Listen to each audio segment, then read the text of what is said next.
It's okay. I can do this. I can do this.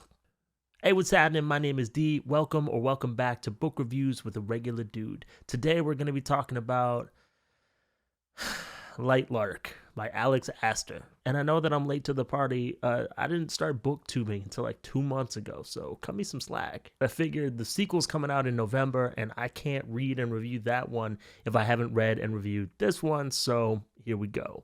Let's read this premise. Welcome to the Centennial. Every 100 years, the island of Lightlark appears to host the Centennial, a deadly game that only the rulers of the six realms are invited to play. The invitation is a summons, a call to embrace victory and ruin, bottles, baubles, and blood.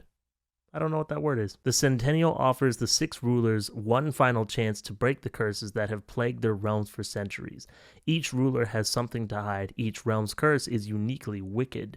To destroy the curses, one ruler must die. Isla Crowned is the young ruler of Wildling, a realm of temptresses cursed to kill anyone they fall in love with. They are feared and despised and are counting on Isla to end their suffering by succeeding at the Centennial. To survive, Isla must lie, cheat, and betray, even as love complicates everything. This book has a 3.72 on Goodreads, and I'm not a big fan of star ratings, but that seems pretty high. I'm going to do this review a little bit differently than the ones I've done before. I just watched Reads with Rachel review Divine Rivals by discussing the 4 C's of storytelling. That's character, conflict, context, and craft. And I thought that that was a really effective way to review. So I'm going to give it a try because even though I'm having like fun talking about books and stuff like that, I still want to take it seriously. And I want to, be maybe a little bit more technical and methodical about how I review things so that if you haven't read this book, this review might be more helpful. Even if you have read this book and you want to just talk about it more, this could be more helpful than me just saying like, I like this, I didn't like this. And B, usually when I've reviewed things, I just say like, this is what I liked and this is what I didn't like. And I don't want to be too harsh, but I didn't like very much about this book. And Rachel, if you're watching this, I'm not trying to bite your content. I'm not trying to be you. Reads with D would be a dumbass name because it doesn't roll off the tongue like that. Maybe I should change my channel name, though. Okay, so let's discuss the characters and characterization in this book. Actually, before we do that, I want to just address that I'm aware that Alex Aster has some, controversies around her. Some people were or are upset with her because they feel like she's misled them and kind of spun a narrative that isn't necessarily true. Allegedly told some lies to present her story as an author as like a rags to riches story, which isn't true. She comes from a rich family, and like Lightlark is her debut book, but that's also not true. There are 2 like middle grade books that come before. Not like before this as in this is the 3rd in a series, but like she traditionally published 2 middle grade novels before this. I think they were middle grade. They might have been YA. I don't know. And allegedly, she pulled some shady shit to make it look like Lightlark was selling better than it actually was. I didn't look too much into that because I'm talking about the book, not the author. And also, while I'm talking about this book, I might crack a couple jokes, poke a little bit of fun, but I'm not taking shots at the author. I'm not trying to cast aspersions on her character or anything like that. I don't know if Alex Aster has fans like Rebecca Yarros, but I just want to make that very clear. I don't really care what kind of person she is right now. I'm just talking about this book. Just because I didn't really like this book and this book wasn't for me doesn't mean that I'm attacking her. Alex Aster is not Lightlark, and Lightlark is not Alex Aster. Okay. Let's talk about characters and characterization in this book. The main character, Isla Crown, is the 19-year-old ruler of the Wildling realm. She's supposed to have magic powers, but she doesn't, and she's big sad about it and very insecure about it. And I think because she doesn't have magic to defend herself, she spent her whole life cooped up in her castle, being trained how to fight and how to be a temptress by her 2 guardians who are not her parents. And I think in preparation for this Centennial, her guardians trained her to fight and taught her how to seduce people so that she can seduce the king of Lightlark and gain his powers, because when you're in love with somebody, they get access to your powers or something like that. And Isla doesn't really like this plan. She doesn't really want to do that. She just wants to break her realm's curse and get her original powers back or something. So she hatches a new plan, and shenanigans ensue. And I think Isla is meant to be this super relatable young adult icon. A girl who's like really smart and strong and sexy, and she just wants to be free because she spent her whole life cooped up in a castle. And I'm sure that resonated with some readers of the intended demographic. It didn't resonate for me. Obviously, I'm not any of those things. When reading the book, I can see what Isla or who Isla is intended to be, and I think that the character falls short of that. I was going to say that this character definitely has an arc, and she kind of does, in the sense that, like, as the book goes on, her motivations change and she becomes less insecure, but her motivations kind of change, as in, like, she just kind of adds to the list of things that she wants as the book goes on, and she ends up getting all of what she wants, right? So I wouldn't say she becomes, like, less insecure because she, like, gains confidence and learns to love herself and accept herself. She just gets what she was looking for the whole time, which is fine. Like, that's a valid story. I'm just saying, like, I don't know if she's grown as a person or just, like, accomplished her goals. Do not find this character likable at all, and I do not care what happens to her or whether or not she succeeds in her missions. And if a character is not likable, you should at least be able to care about them or root for them and be able to see the humanity in them. And I don't think that, even though we spend only time with this character, she's not super fleshed out, and so I don't see that humanity, so it's very difficult for me to care. The book tells you that Isla is really smart and is a brilliant strategist, but she isn't. She's very naive, and she doesn't pick up on, like, subtle hints. Like, for example, one of the love interests, every time he's, like, on the scene, on the page, whatever, he's hitting on her, and she's like, what does he want? What game is he playing? His intentions are so murky. And I'm like, no, they're not. Like, his intentions are not mired in subtlety. My man's wants to bang, okay? I think outright stating that a character is smart is tricky, because then you got to be smarter. Like, if a character's clever, you got to be cleverer. And I'm not saying that the author's dumb. I'm just saying that a check was written, and in this case, I think it bounced. And like I said before, I don't think that Isla really grows as a person throughout the story. Like, she doesn't become a better person. Her motivations are selfish from the jump, and even though they expand, they stay selfish, and she's not a better person by the end of the story. And that's fine. She doesn't necessarily need to be a good person to be a good protagonist. Morally gray characters are really in, right? But she's not presented like she's a morally gray character. She's presented like the hero who has to make some tough calls, kind of like Batman. But she's not like that at all, you know? Like, I hate Batman, but I will say that, like, that character spends a lot of time, like, being introspective and brooding and kind of wondering if what he's doing is right or whatever, and is kind of as hard on himself as he is anybody else. And I don't really see that in this character, Isla. There's a bunch of other characters introduced, but they're all, like, one-note characters. There's edgy Shadow Boy. He's edgy. He wears all black, and he's from the Nightshade realm, which is the only realm, by the way, that doesn't end in ling. Because there's Wildling, Sunling, Moonling, Skyling, Starling, and the Nightshade.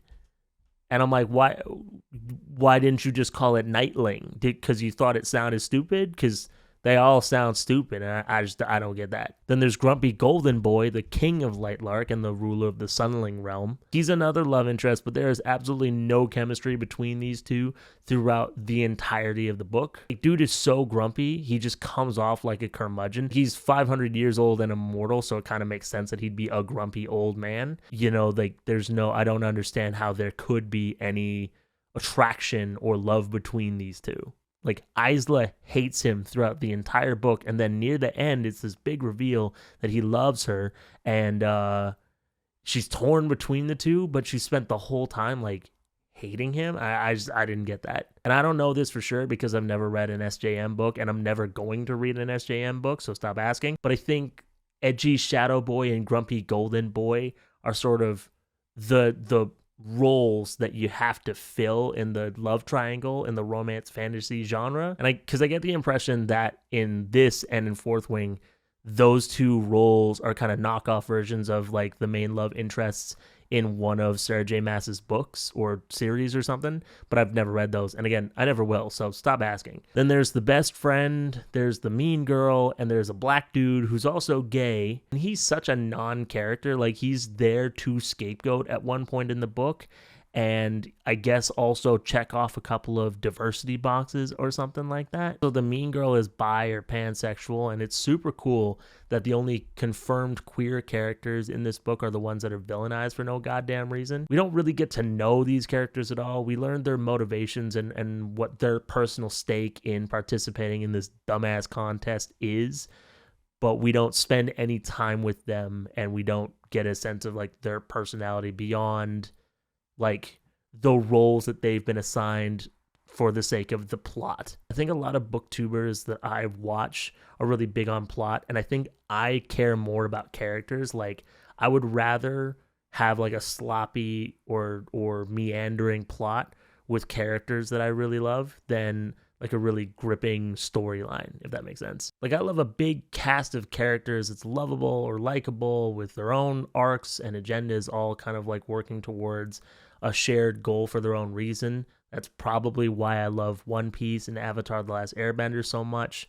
Also, the Teenage Mutant Ninja Turtles. And we don't get that here. Like, we don't get to know most of the characters, and none of them are likable except for the one dude who's just there to blame for a crime at one point.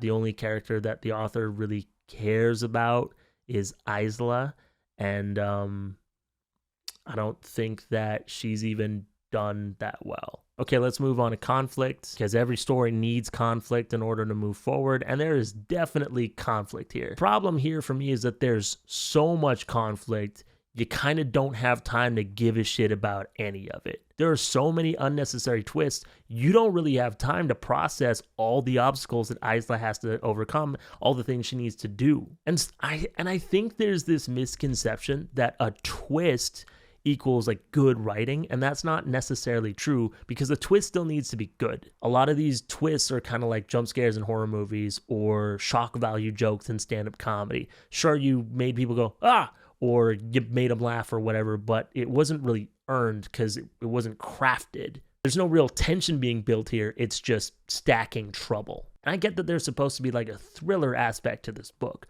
but I wasn't thrilled or kept on my toes like a psychological thriller would have me on my toes. I was just kind of like, oh, I guess the stakes are being raised, or the stakes have changed or something like that. And to me, the plot doesn't necessarily move forward. It moves like side to side and backwards and circles around, and it's very jarring and chaotic, and it's not cohesive. Also, every time something bad happened on this island, Isla immediately blames the mean girl, Cleo, to the point where it's like, you know that Cleo isn't the big bad of this book. Near the end of the book, she was starting to remind me of Timmy Turner's dad. Your tie doesn't match your shirt. Dinkelberg strikes again! We're out of milk! Dinkelberg has gone too far this time! So yeah, there's a ton of conflict here. Isla is deeply ashamed of the fact that she doesn't have powers, and she's, really anxious to get powers and break the curses, and there's a ton of obstacles in her way. I don't think any of it was executed well. Okay, let's move on to context. And again, like, I'm being inspired by Rachel's review of Divine Rivals, and I think that she got this structure from an author named, I don't remember his name, but apparently he said that context is like, what are the rules of this world and who has the power? So the rules to this world don't make a ton of sense, or like a lot of them aren't really stated. Don't fully understand how magic works or where magic comes from. Don't know if you really need to, though. There's 6 realms, but I kept wondering, like, are there only 6 realms in this world? Like, how big is this world? Also, in the premise, they say that Lightlark, the island, only appears every 100 years, and that's not true. It's there the whole time, but you can only access it every 100 years for 100 days because it's like surrounded by this impenetrable storm or something like that, which also doesn't necessarily make sense because Isla has this magic item called a star stick that lets her like draw puddles of stars. I don't even want to get into that. That lets her like travel, like teleport. I guess they're portals, but just the idea of them being puddles of stars makes no sense to me. Like, I think what they mean is that the portals look like puddles, but then if you were to look into it, it looks like the night sky or space or something like that. But that's just a really odd way. I'm getting ahead of myself. I didn't like it. This one curse that has cursed everybody in the 6 realms is very specific, but kind of weird. There's a line in chapter 11 that's something like, a cruel curse, each one so cruel. And I was like, yeah, dog, they curses. The magic powers are fine. Like, they're kind of cool, I guess. I don't fully understand the wildlings curse, because every other realm's curse is sort of like an inversion of their power. So the sunling people can like shoot fire or something like that, but they can't go out in the sunlight or else they'll burn up and die. The moonling people can control water. They're like waterbenders, but the ocean wants to kill them or something like that. Like, it tries to swallow them up. The skyling people, I think, can fly and like make clouds, but they can't fly anymore. But then the wildlings, they can control plants, but their curse is that they have to kill whoever they fall in love with, and they can only eat human hearts. And that's some like vampire shit, right? But I guess I just don't understand the correlation between like plant life and vampirism. Is that a word? I guess if you're super down with plants and now you can only eat, I don't know. It's a stretch. I don't understand the point of the centennial. You know, like, everyone gets together every 100 years for 100 days to try to figure out how to break this curse. And I guess since most of the rulers of these realms are like 500 or 1,000 years old, do you only spend these 100 days every 100 years trying to figure this out? Are you not doing this in your personal time as well? Like, how have you not figured this out yet? It's been 1,000 years. On that note, I'm going back a little bit, but Isla's 2 love interests are like over 500 years old. She's 19. That's a weird age gap. And I know it's fantasy, and I know they look young or whatever. It's still weird. I get that they don't look 500 years old or whatever. They're still hot, and one's edgy and one's grumpy or whatever. But it's just really strange because, like, you've had hundreds of years of life. She's had 19, and she's A, supposed to be smarter than you, which is kind of sad, and B, like, I don't know. There's just such a gap in life experience there that I don't understand how you could find that attractive. Anyways, that was a rant. Back to the Centennial. I don't understand like how these contests are supposed to determine, like, I guess which realm has to die in order to break the curse. And I don't fully understand why the rulers are the ones who get to decide this amongst themselves, because everyone's got a vested interest in themselves. Like, get a council, you know, get like a panel of judges or something like that. I don't know. You know, can you imagine like Simon Cowell trying to judge these magic contests or whatever? The world itself doesn't make a ton of sense to me because I can't tell what time period it's influenced by. The way they speak is pretty modern.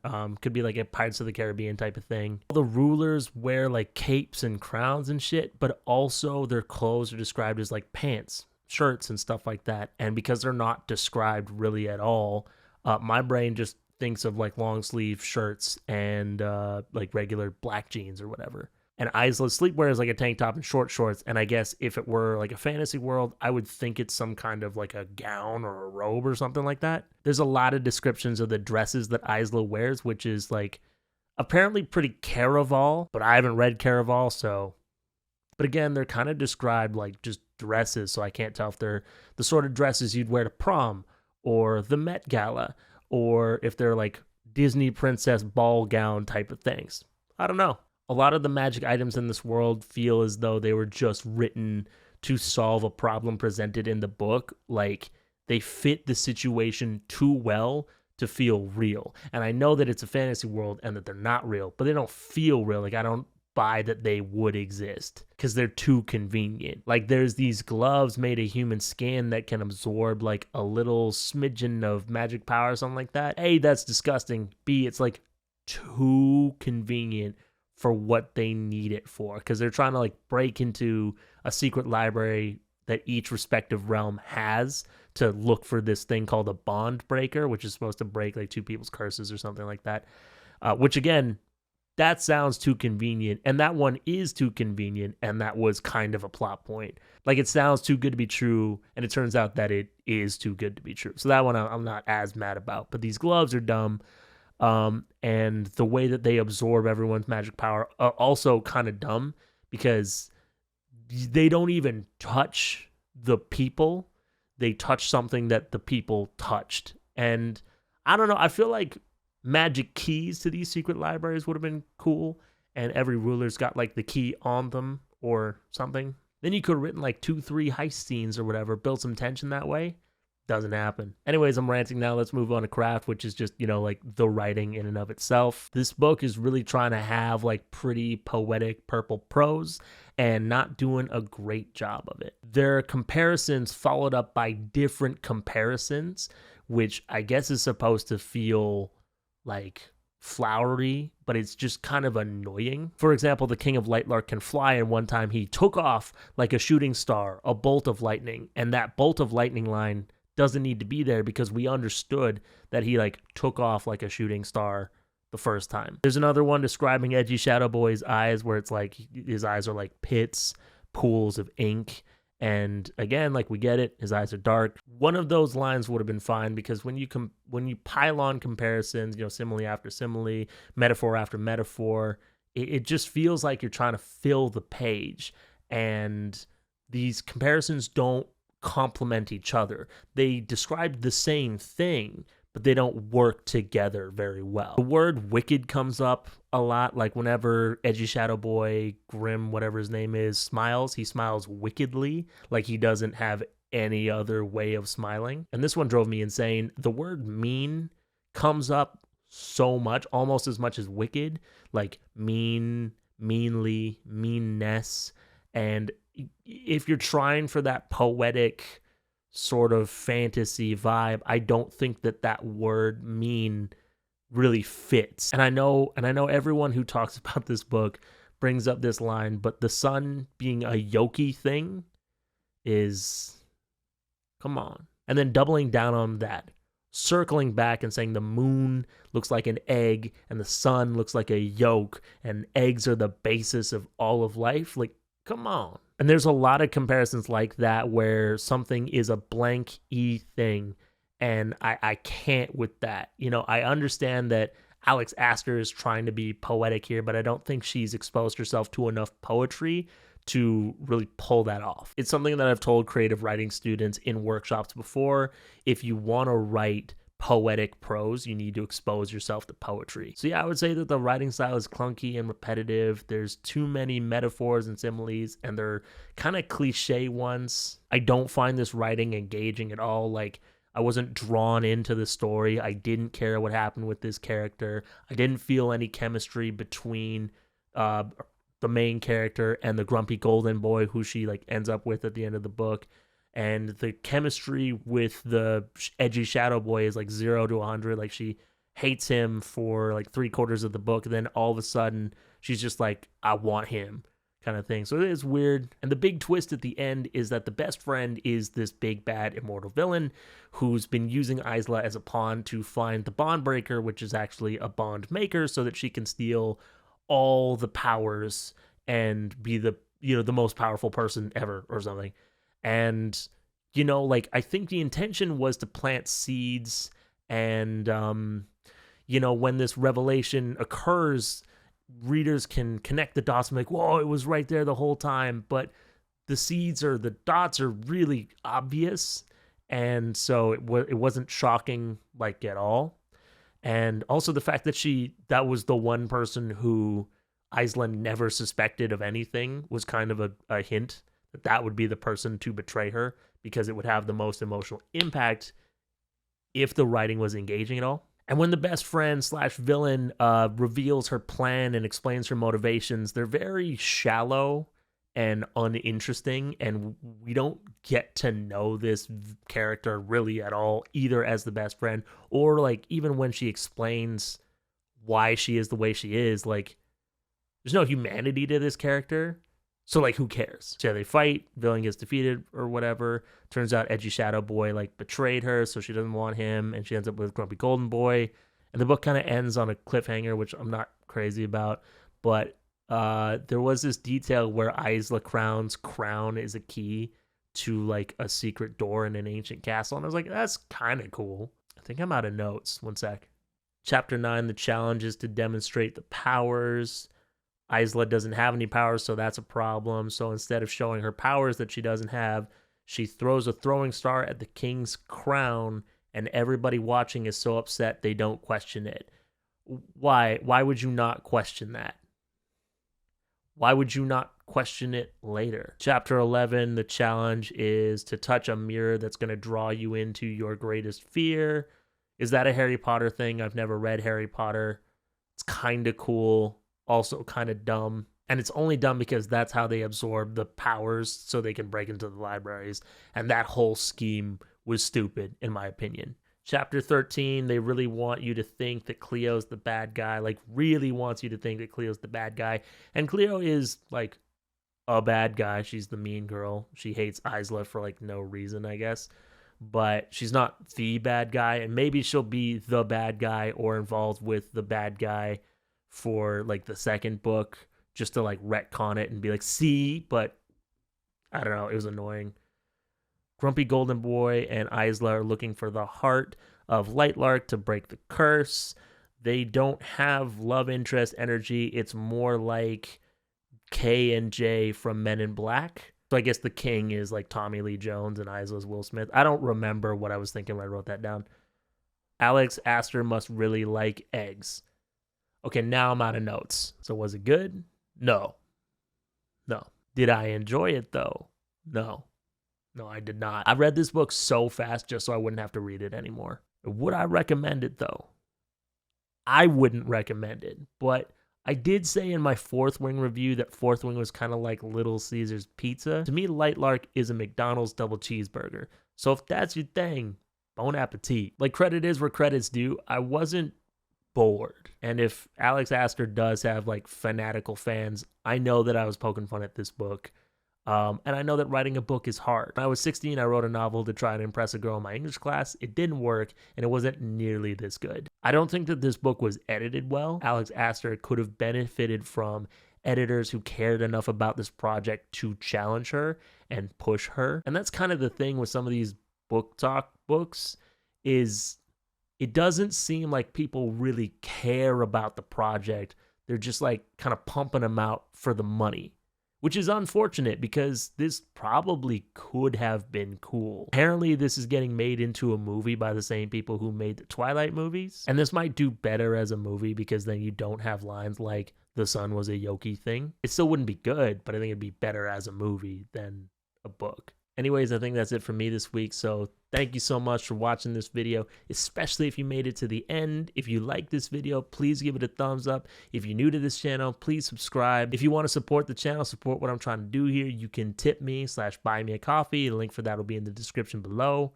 Thanks again for watching. My name is D. Don't fret. I'll see you next time. Peace out.